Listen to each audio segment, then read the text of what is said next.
Gaming this time last year wasn't really affordable due to factors that we as consumers have no control over. Prices were through the roof and availability was non-existent. Fast forward to 2023, where everything is back in stock and prices have started to return to some form of normal. Allow me to show you just how good things have gotten.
Those of you that didn't just skip ahead to this point, thanks for watching the build video. I'm sure you're curious about what parts I used. The CPU in this build is the Ryzen 5 5500. It's got 6 cores and 12 threads and boosts up to 4.2 GHz. This CPU also includes AMD's Wraith Stealth Cooler, so you save some money on that. You can pick this up for under $100. In my opinion, there's no better option at this price tier. The motherboard is the Asus TUF Gaming B550 Plus. I recommend the Wi-Fi model, even though mine is not, because it's actually cheaper right now. The B550 chipset works with Ryzen 5000 series out of the box. That top M.2 slot is PCI 4.0, and the top GPU slot is 4.0 as well, which allows room for future upgrades. The Asus TUF series is one of their budget series lineups that gives you top-notch quality components at a great price. This board currently comes in at $168.99 over on Newegg. G.Skill's Trident Z 16GB kit, which is two 8GB sticks running at 3200 MHz, is the RAM that I went with.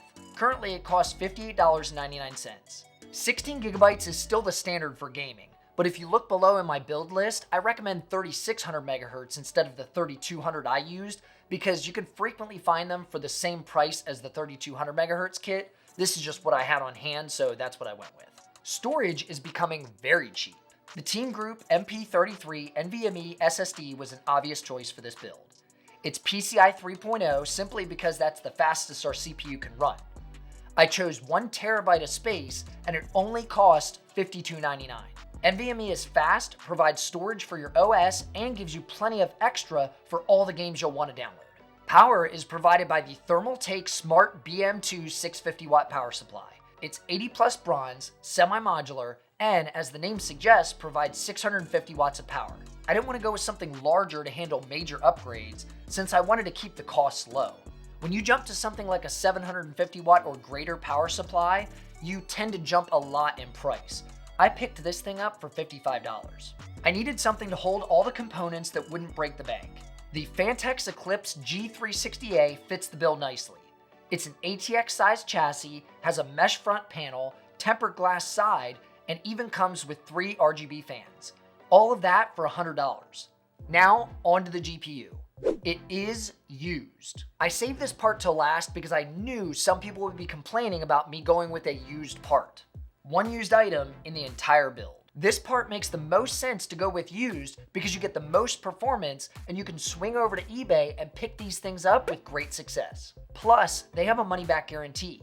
If the seller states the part works and it doesn't, you can just get your money back. The GPU I used is the PNY RTX 2060 Super dual fan. This is 2 generations old at this point, but it still provides excellent performance as you're about to see in the benchmarks. You've got 8GB of GDDR6 RAM, and PNY only recommends a 550 watt power supply for this GPU. You can find the 2060 Super on eBay right now for about $200. That's what I paid for mine. So it doesn't require much, while still putting out solid performance. Why don't we look at that now? I tested 5 different titles and the results you see are a 3-run average. I used Windows 11 with all settings on high, and I did not use DLSS or ray tracing. I don't have resizable bar enabled for those that are curious. You could see better performance gains if you turn that on. On Apex Legends, this PC was able to achieve an average frame rate of 112.1 FPS with 69.5 for the 1% low. Continuing the first-person shooter hype, Fortnite was up next, where we saw an even better 136.2 FPS average and 84.3 1% low. I think that's a good result for Apex and Fortnite where you want high frame rates. Remember, this is at 1440p resolution. You could run medium settings for a bump in FPS or play at 1080p. Red Dead Redemption 2 was next up, seeing 84.1 FPS average with 51.4 for the 1% low. I used the built-in benchmark for this game and the next one because it's much easier when testing. Forza Horizon 5 was tested, reaching 92.4 average FPS with 78.3 1% low. These two games don't need ultra high FPS anyways, since they're more about high quality visuals than having a competitive advantage. The last game I threw into the mix was Cyberpunk 2077. This game has gained popularity due to its recently released DLC. It's also very demanding on your system, as you're about to see. This build didn't quite hit the mark. It achieved 57.7 FPS average and 41.7 for the 1% low. It didn't show any stuttering or freezes, but I could notice that it wasn't quite running at that magical 60 FPS number. This system turned out fantastic. It performs great, and the total cost was just over $700. That's half the price you would have spent attempting to build this system a year ago. If you learned something new or I helped you out at all, please like the video, subscribe, and come back for more PC-related content. Also, if you want to save some more money, you can change out a couple parts from the ones that I picked, like a cheaper motherboard or maybe a case. The beauty of swapping out those items is it won't affect the system performance at all. You can still expect the same frame rates I saw in my testing. All that money you saved can go to something like a new monitor.